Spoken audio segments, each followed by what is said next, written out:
Am I the AITA for how I reacted to my daughter's mukbang weight gain? I'm Maria. I'm 45, and I feel like I'm losing my mind. My daughter, Lily, just turned 18 this summer. She was always such a bright, energetic girl. A bit shy sometimes, but full of life. She loved fashion, had a close group of friends, and was just normal. Or so I thought.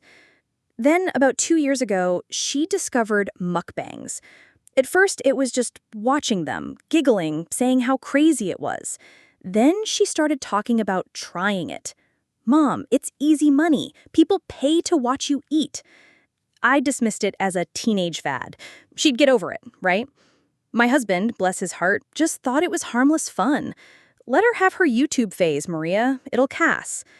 It didn't pass. She started small, just filming with her phone in her room. We'd hear her in there.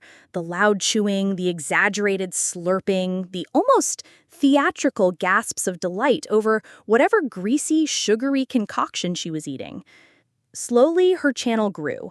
And with it, so did she. It started subtly. A little chubbier in the face, her clothes getting tighter, then new clothes, bigger sizes.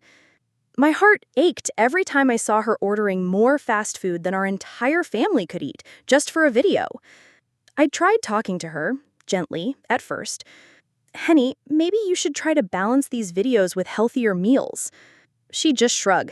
Mom, this is my job now. This is what my audience wants. My husband, bless him, tried to intervene once. Lilybug, maybe we could go for a walk together or join a gym. She just laughed. Dad, I'm too busy. Besides, this body is bringing in the cash. It was like she was a different person, confident in a way that felt unnerving. The weight piled on. 70 kilograms, 80 kilograms, 100 kilograms. And then this morning, I saw her step on the scale in the bathroom, unaware I was standing behind her. 120 kilograms. 120 kilograms. My 18-year-old daughter. My stomach dropped. I tried to swallow the lump in my throat. The final straw was dinner last night. My sister Clara and her kids were over. Clara, always one for a backhanded compliment, kept nudging her son, Alex, to look at Lily. Alex, who's 16 and usually quiet, blurted out, Aunt Lily, you're like a giant marshmallow. Even my own son, Leo, who's 14, snickered. Lily just stared at her plate, pushing food around. My husband finally snapped, That's enough, you two. Apologize to your cousin. But the damage was done. Lily just quietly got up and went to her room. This morning, after seeing the scale, I couldn't hold it in anymore. She came out of the bathroom, her face still puffy from sleep, her leggings stretched to their absolute limit. I just looked at her. And the words spilled out, harsh and bitter. Lily, look at yourself. Do you have any idea what you're doing to yourself? You're massive. You're 120 kilograms. How can you stand to look at yourself in the mirror? Her eyes welled up. She said, Mom, don't call me that. What, fat? Because that's what you are, Lily. You're unhealthy, you're ruining your future, and honestly, I'm embarrassed. I can't even tell people what you do for a living without feeling sick to my stomach. When people ask about my daughter, I don't want to say, oh, she eats herself into oblivion on camera for strangers. I don't want to be associated with this, Lily. This isn't the daughter I raised. The words hung in the air. She just stared at me, tears streaming down her face, then ran back to her room, slamming the door. My husband came out looking horrified. Maria, what did you say to her? That was cruel. Maybe it was cruel. Maybe it was awful. But I'm terrified for her, and I'm so incredibly ashamed and angry. I just don't know what to do anymore. Am I the AITA for saying what I did? I feel like I'm drowning. Update. That morning, after Lily ran back to her room, was the beginning of the end, I guess. The silence that followed was deafening, broken only by my husband's exasperated sigh. He tried to talk to her, knocking on her door, pleading with her, but she wouldn't open it.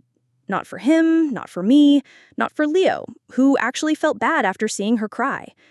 She stayed in her room for 2 days. We slid food under her door, which she mostly ignored. Her mukbang videos stopped for a few days too. which gave me a tiny, fleeting flicker of hope. Maybe she was finally thinking about what I said. Then, on the third day, her door opened. But it wasn't for reconciliation. She came out, packed 2 suitcases, ordered a cab, and left a note on the kitchen counter. It was short, cold, and utterly devastating. I can't live here anymore where I'm constantly judged and shamed. You don't care about me, only how I look. I'm going to stay with a friend. Don't try to find me.